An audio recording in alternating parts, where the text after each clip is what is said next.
জয় রাধা মাধব। সমস্ত ভক্তের চরণে শতকোটি প্রণাম।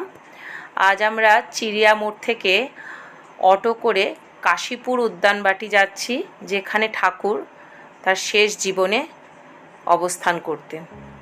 এই যে গেট, মেন গেট কাশীপুর উদ্যানবাটি, রামকৃষ্ণ মিশন বলে বা মঠ বলে লেখা আছে গেটে। সোজা ঢুকে এলে ঠাকুর এখানে কল্পতরু অবতার নিয়েছিলেন। কল্পতরু অবতার হিসাবে যে আম গাছের তলায় তিনি দাঁড়িয়ে ভক্তজনদের উদ্দেশ্যে বলেছিলেন, আমি আশীর্বাদ করি তোমাদের চৈতন্য হোক। এই গেট দিয়ে ঢুকেই মেন রাস্তা দিয়ে হেঁটে গেলেই সামনেই সেই আম গাছ পড়ে। সেই আম গাছকে রেলিং দিয়ে দেখুন ঘিরে রেখেছে, সেখানে সবাই প্রণামী দেয় প্রণাম করে। এই হচ্ছে সেই কল্পতরু বৃক্ষ। এরই নিচে ঠাকুর তার কল্পতরু অবতার রূপ ধারণ করেন।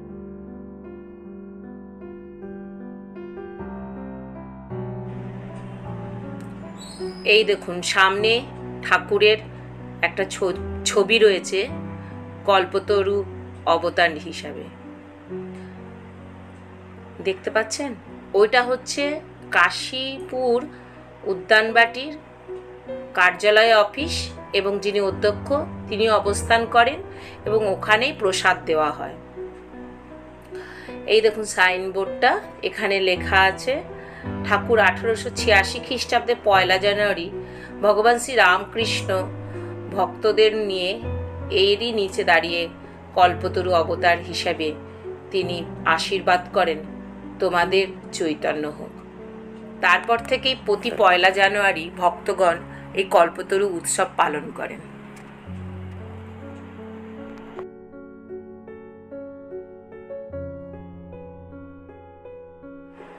কি সুন্দর বোগেনভেলিয়া ফুল দিয়ে রাস্তার দুপাশে সাজানো আছে।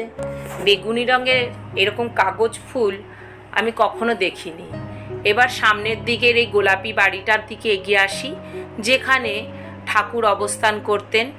ঠাকুর থাকতেন ওপরের তলাতে, নিচে থাকতেন মা সারদা দেবী এবং ঠাকুরের দেখাশোনা করতেন।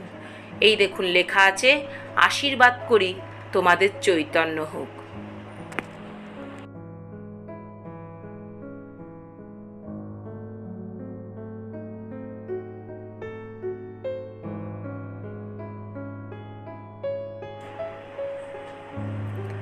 এবার আমরা সামনের দিকে এগিয়ে যাব, নিচের ভবনটিকে দেখতে দেখতে। দেখেছেন তো আজ থেকে কত বছর আগেকার কথা, তাও যেন মনে হচ্ছে এই ভবনটি আজকেরই নির্মিত। এত সুন্দরভাবে রামকৃষ্ণ মঠ এর দেখাশোনা করেন বা এই ভবনটিকে রক্ষণাবেক্ষণ করেন যে একদম নতুনের মতো হয়ে আছেন। এই দেখুন এখানে ব্যাখ্যা করা আছে, শ্রী রামকৃষ্ণ দেব থাকতেন ওপরের দোতলাতে এবং নিচের তালাতে মা সারদা দেবীর ঘর। আর এখানে ঠাকুরের একটি আলেখ্য আছে, যেখানে সন্ধ্যা আরতি হয়। এর পাশে দিয়ে গেলে পরেই মায়ের ঘর।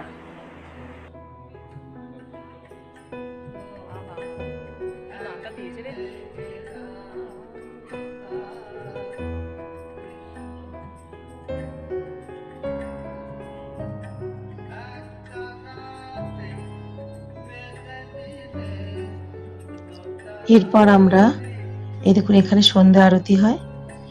এরপর আমরা যাব এই যে মা সারদা দেবীর ঘর দেখতে, যেখানে উনি থাকতেন। আর ওই যে কাঠের সিঁড়িটা দেখা যাচ্ছে, ওটা দিয়ে উপরে ওঠা হয়। এই যে কাঠের সিঁড়ি, এটা দিয়ে উপরে উঠে গেলে রামকৃষ্ণ পরমহংসদেব ওই ঘরে থাকতেন। এই যে এখানে সারদা দেবী থাকতেন নিচের ঘরে। এখানে ভক্তরা বসে আছেন, কি শান্ত পরিবেশ।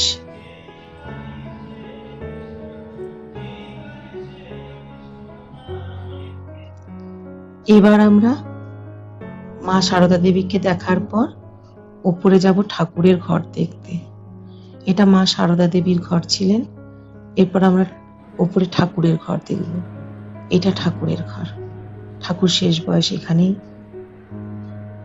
আশ্রয় নিয়েছিলেন, এখানেই থাকতেন।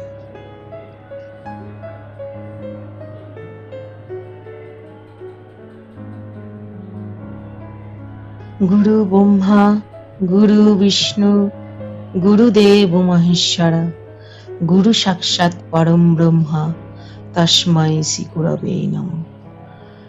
অখণ্ডমণ্ডলাকারং ব্যাপ্তং যেন চরাচরং তৎপদং দর্শিতং যেন তস্मै শ্রী গুরবে নমঃ।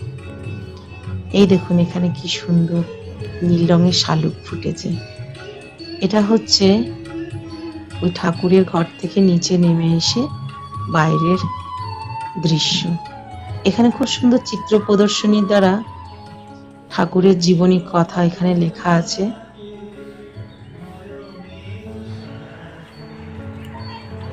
এখানে এই কাশীপুর উদ্যানবাটিতে এই যে গোপালচন্দ্র ঘোষ মহাশয় তার বাগান বাড়িটি দান করেছিল ঠাকুরের ক্যান্সার হওয়ার পর সেবা শুশ্রূষা করার জন্য।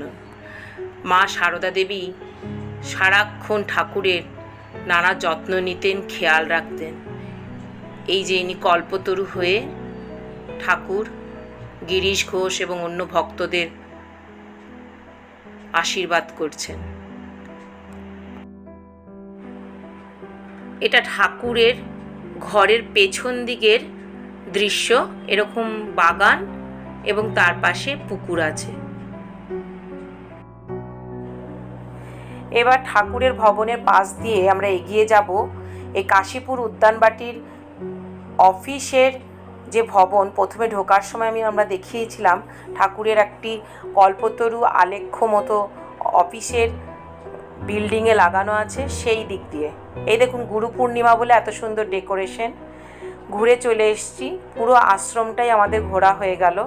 এই কাশীপুর উদ্যানবাটি, ওই যে দূরে দেখা যাচ্ছে বেরিয়ে যাওয়ার গেট, যে গেটে ঢোকা সেই গেটেই বেরোনো।